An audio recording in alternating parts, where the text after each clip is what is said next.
Hello, welcome to English Reading by Hidemi Woods. I'll read episodes from my books and talk about them. I hope you enjoy the show with me.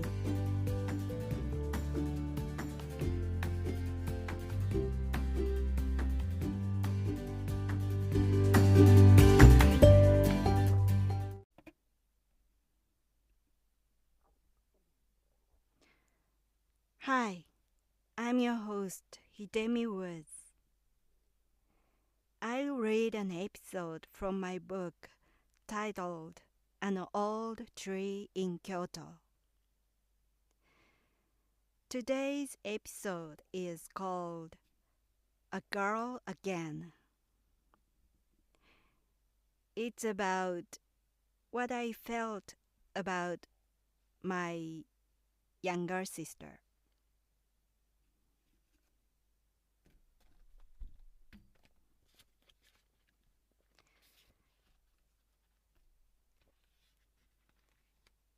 A Girl Again. I had a dream about my sister last night. In each and every dream about her, she takes my parents away from me. She's 4 years younger than I am, and I still remember the time when she was born. Although everybody told me that I must have been very happy to become a big sister, I felt gloomy more and more as my mother's due date was drawing near. I strongly wished my sister would never be born because I knew grown-ups' attention would leave me. And I was right. She was born to be my parents' favorite. My mother especially stood by her all the time, both physically and mentally. I was sent away to my grandparents' room to sleep with them. My mother's arms and lap were always occupied by my sister, and I was constantly driven away to my father. Only consolation for me was my grandfather's attitude. Because Japan was excessively male-dominated, it still is, in my opinion. He was bitterly disappointed that his newly born grandchild was a girl again. He kept complaining about it to his neighbor friends, saying, "It's no good. A girl again. No good." For that matter, he had 6 grandchildren in all, and none of them was a boy. I regard it as a curse. My sister still gets along well with my parents as their favorite, lives with them in my hometown, and they brag about whatever she does while they criticize for whatever I do. To this day, they remain taken away from me by my sister. It can be a good thing for me, though.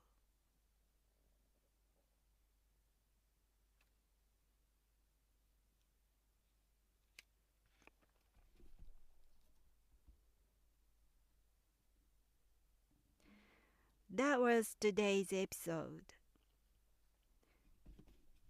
In the last part of the episode, I wrote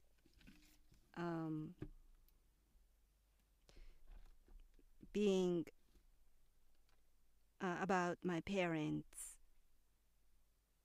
who were taken away from me by my sister, and it can be a good thing for me. I wrote it because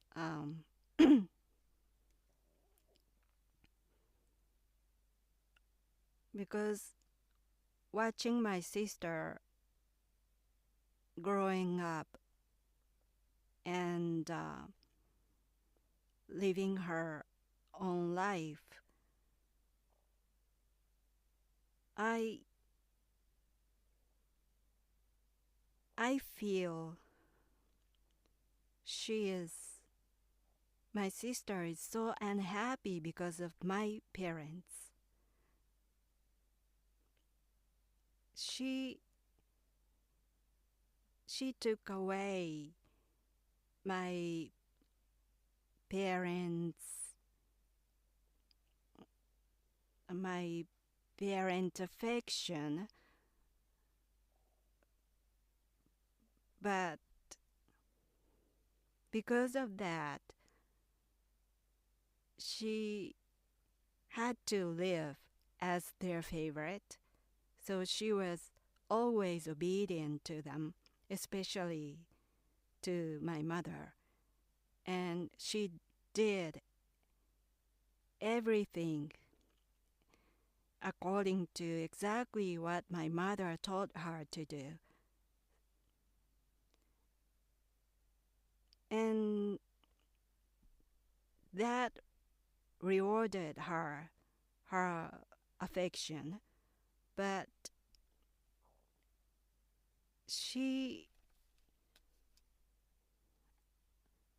it seemed to me she always struggled between what she was told to do by my mother and what she really wanted to do. Those things were slightly different for her, I think. So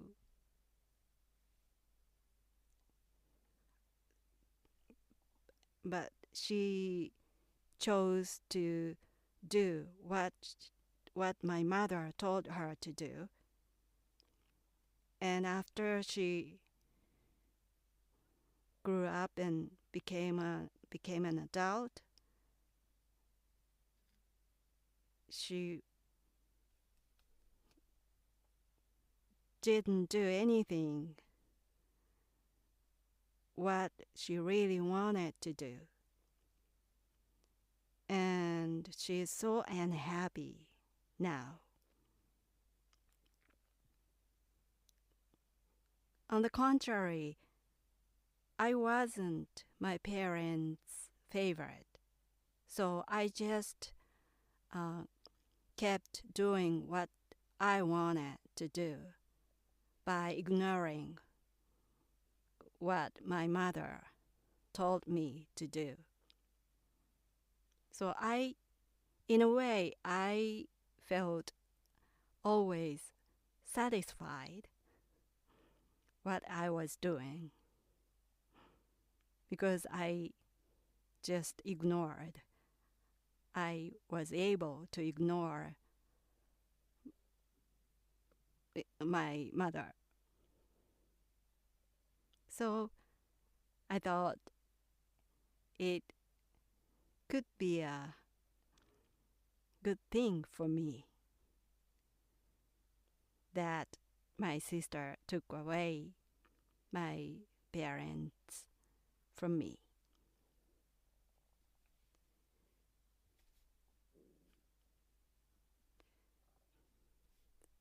Basically,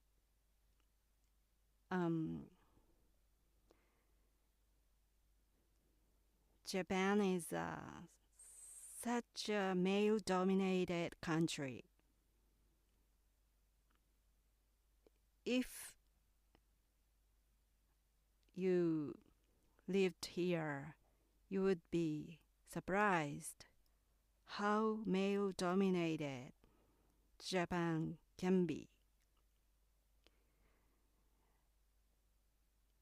These days, things have been getting better because of young people.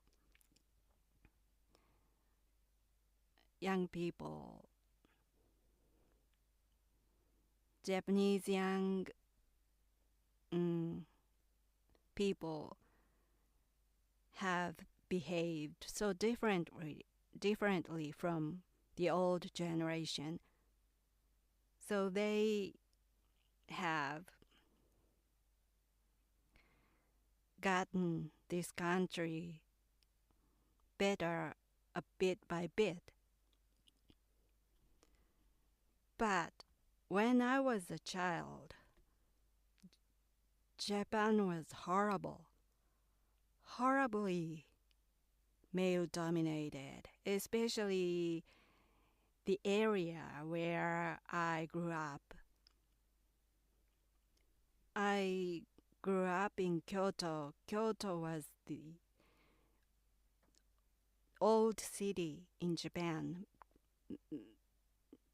Arguably the oldest city in Japan.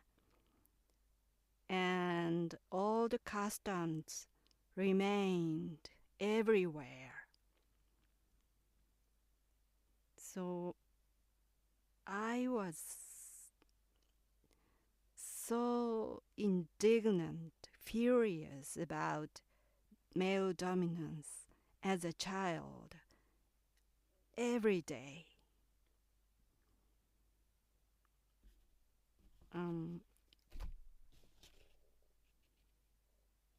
So if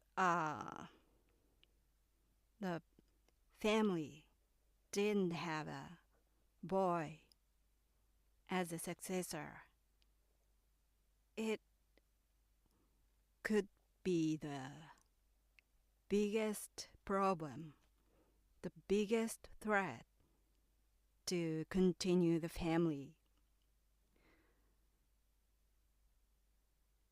And when the family had no boy,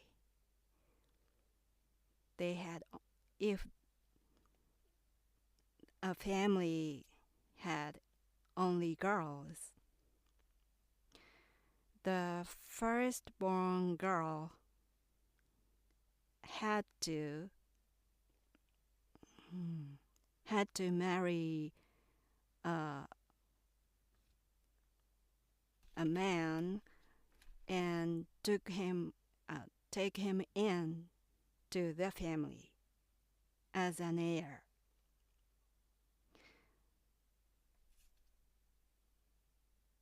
So when I was growing up in Kyoto, it was the time of such custom.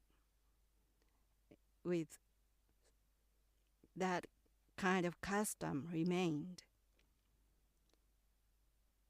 So after I was born, my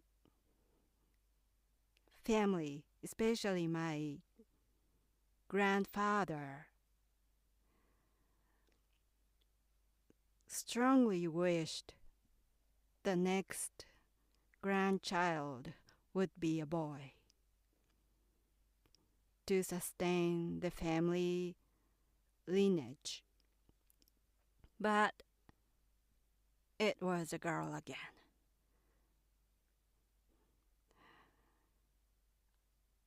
And my grandfather was complaining about it all the time. But I was angry about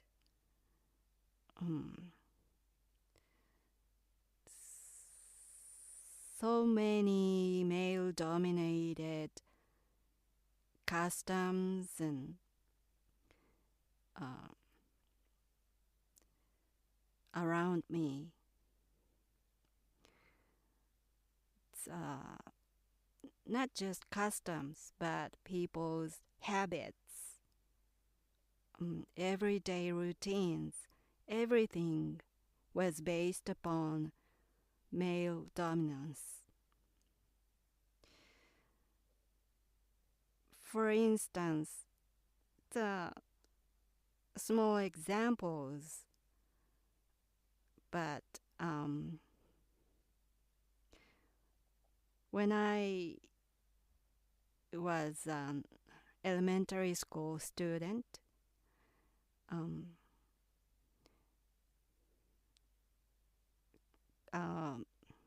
class presidents are were selected and selected by students, and every class had two class presidents. One was boy and the other was a girl. But the boy should preside every meeting, and the girl shouldn't, or the girl president wasn't allowed to preside. She would be only a secretary for him, and the girl's task at the meeting was writing the meeting's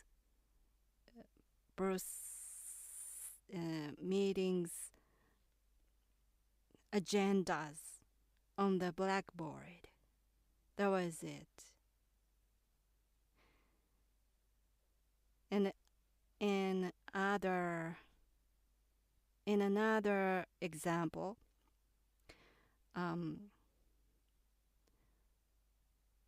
when I was graduated from the elementary school, on the graduation ceremony, an honorable student made a speech in front of the whole school. And the honorable student was selected by teachers. And that year, when I was graduated, I was the smartest girl at school, so I should be the honorable student. But unfortunately for them, I was a girl. So they selected the second smartest student, who was a boy, and he became the honorable student at the elementary school, and she made the speech.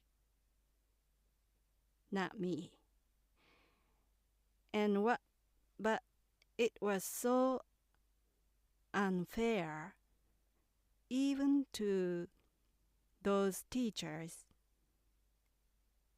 It was apparently unfair. So, out of sympathy, the teachers gave me the task to read the list of the graduation gifts from the graduates' parents' union to the school. I read the list of those gifts in front of the whole school. I can say it was quite stupid. But that was pretty much all what they could do for me. And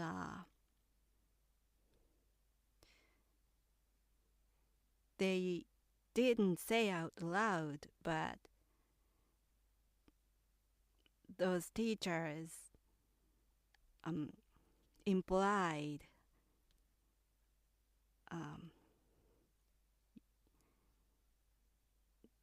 that I was unlucky because I was born as a girl. If I were a boy, you would make the speech. But so sad you were a girl. And so read the list at least.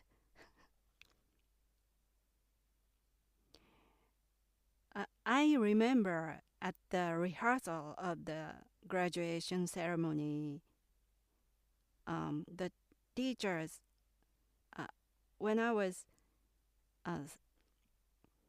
took on the stage to read that list of the guests, I took on the stage and approached to the center of the stage in front of the microphone. And then the teachers told me that my what do you call it? The step width, my the way of my walking was weird. So fix it. And I asked them what was wrong with my walking. And they said, your one step is too wide for a girl.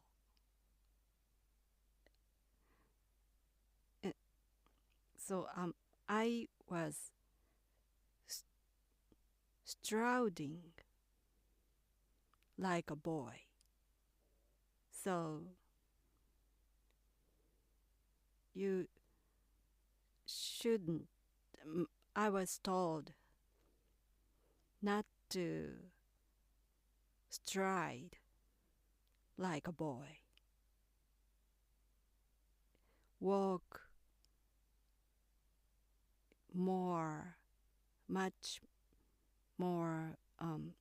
much quieter and slowlier, they said, because I was a girl.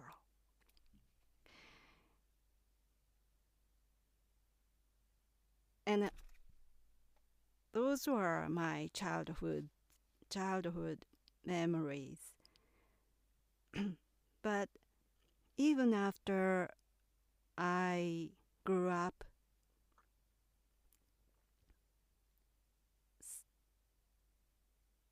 still I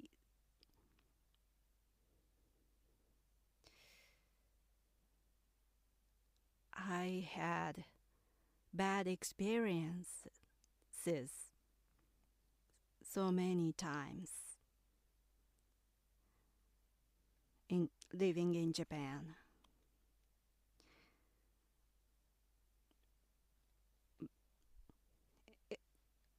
It was still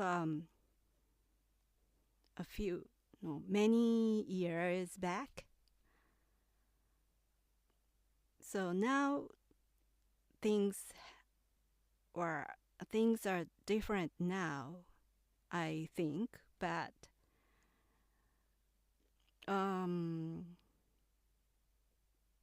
then until a few decades ago, Japan was still so male dominated. And when I was so young,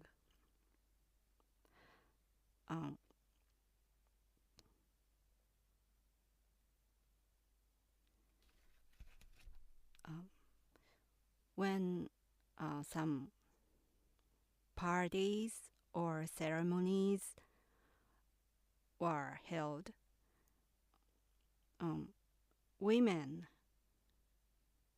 had to pour sake or beer to men's cups.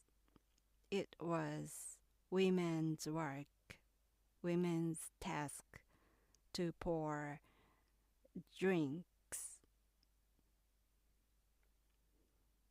to men's cups. Or I once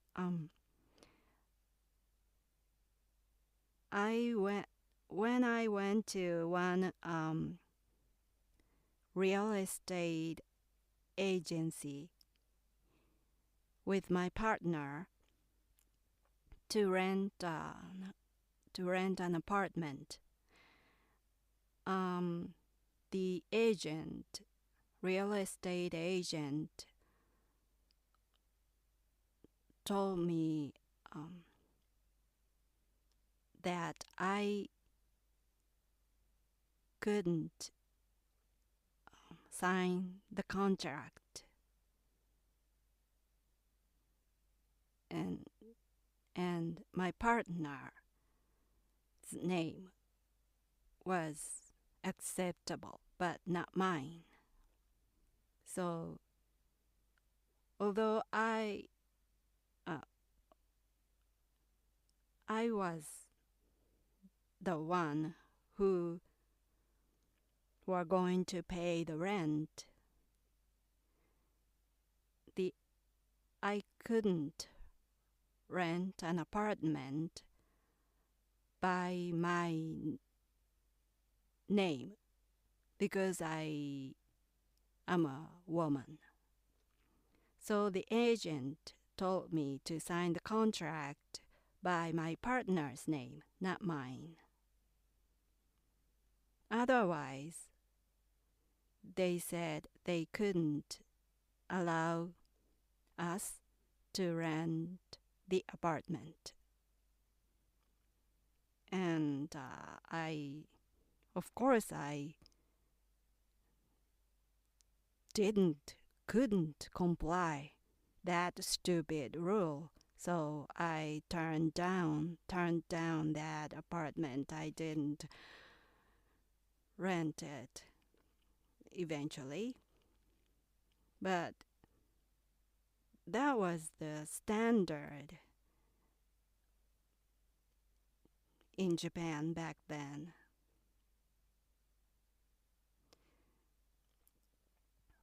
But women around me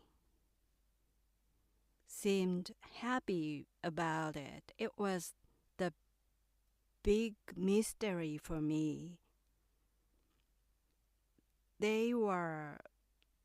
Back then, they were willing to comply those customs.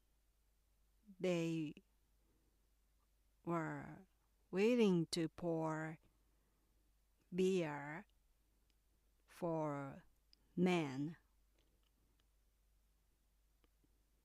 They were willing to walk behind men. I simply defied it, and my usual habit was when I passed a man on the narrow street or road, usually a woman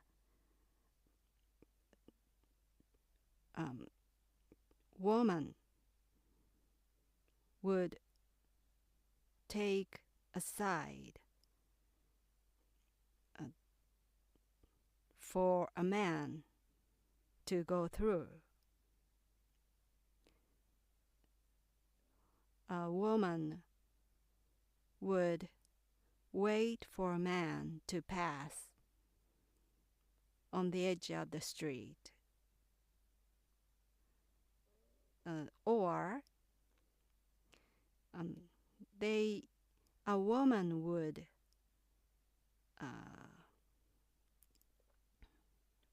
would change the path they were walking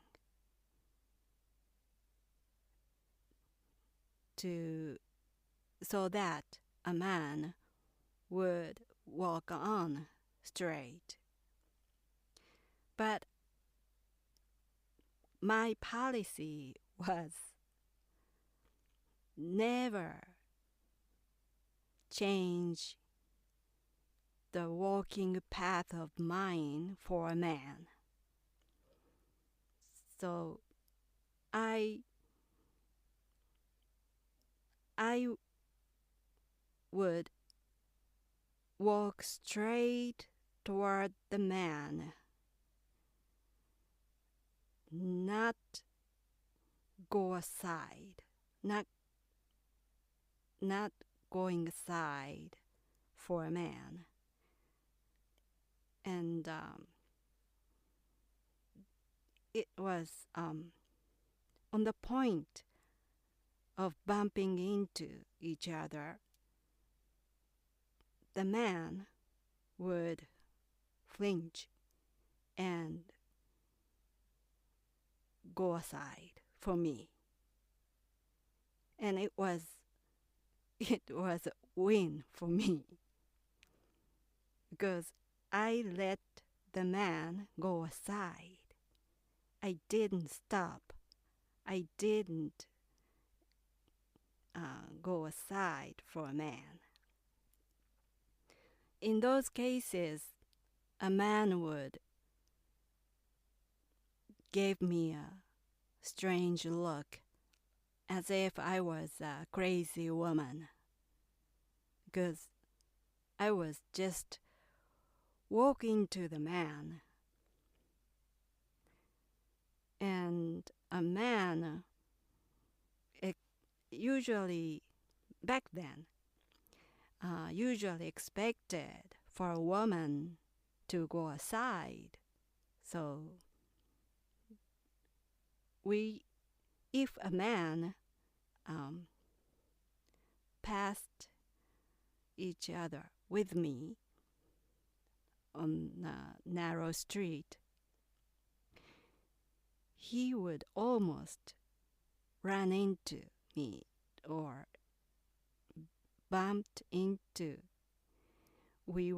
we bumped into each other because I didn't go aside.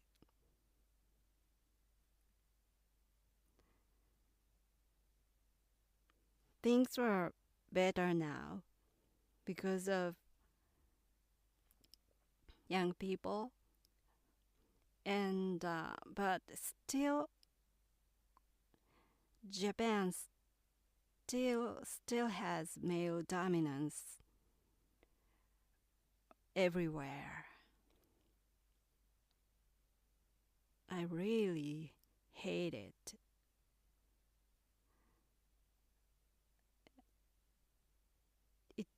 Japan has an emperor, and an emperor has to be male. And that was the basic thing, the basic problem in Japan. And from that, there are numerous, countless problems of male dominance in Japan that still exist. Those still exist, like the payment difference between genders was so big. Women are paid so less than men, and so little, so few executive executives in the corporate organization. Those were high-rank officers are mainly men in Japan. Politicians are too.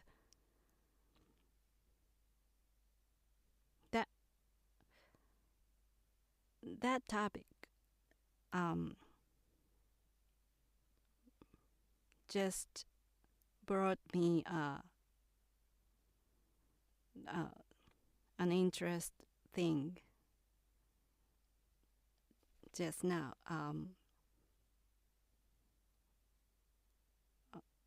A few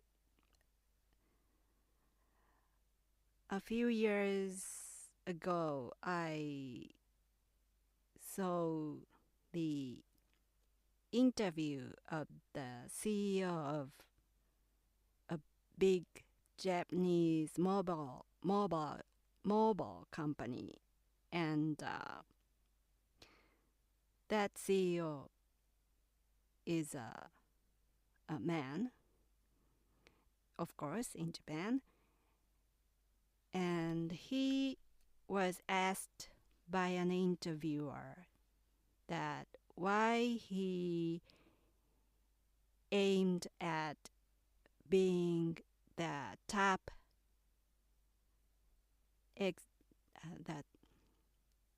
why he aimed his company to be the top of the industry, mobile industry.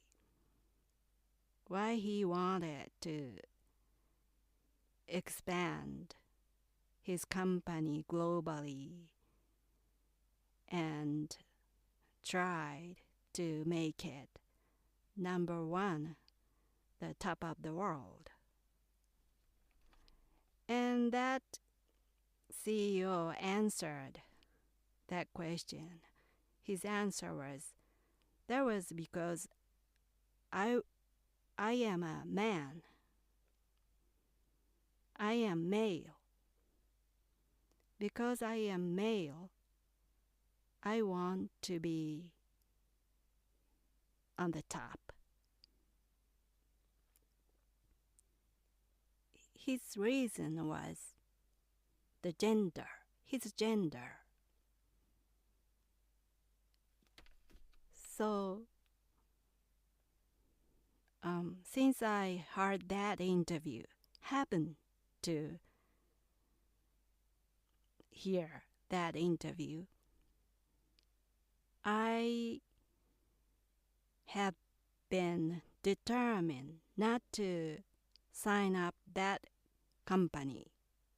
I have never signed up that mobile company, even though it rolled out so attractive promotions or discounts. Anything was everything was not everything hasn't appealed to me, only because I remember that CEO's answer. And I can tell you, I will never sign up that mobile company because that CEO remains as a CEO, and his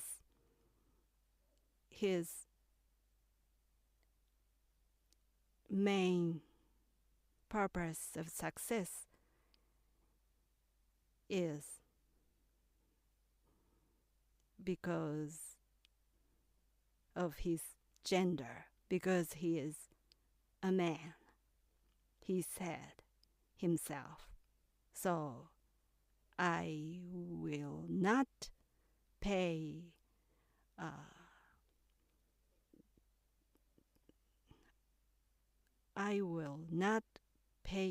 dime for that company. such a company.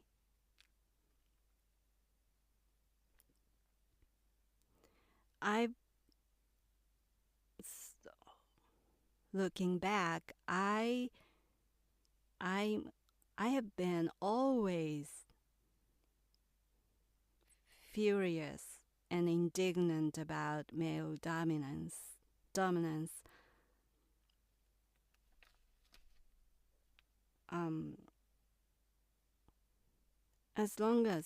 As far as I can remember, I've been always complaining about it, about Japanese male dominance. But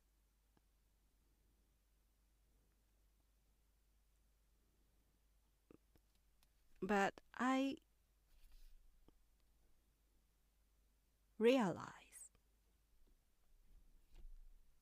although I was complaining about it, I may take advantage of it. I mean, come to think of it, when I decided to become a musician, I needed to leave home and move to Tokyo alone. But as a successor of the family, I didn't have such liberty in the family. So naturally, my parents opposed it. She didn't allow me to go to Tokyo. But my grandfather let me go. My grandfather allowed me to be a musician by leaving home. But if I were a boy, I don't think my grandfather would allow me to leave home. I would be confined in the family house to succeed the family instead of leaving home to become a musician. So, in a sense, I may have taken advantage of being a woman in a male-dominated society of Japan. Well, that was all for today. I'm Hidemi Woods. Thanks for listening, really. Until next time, take care and be well.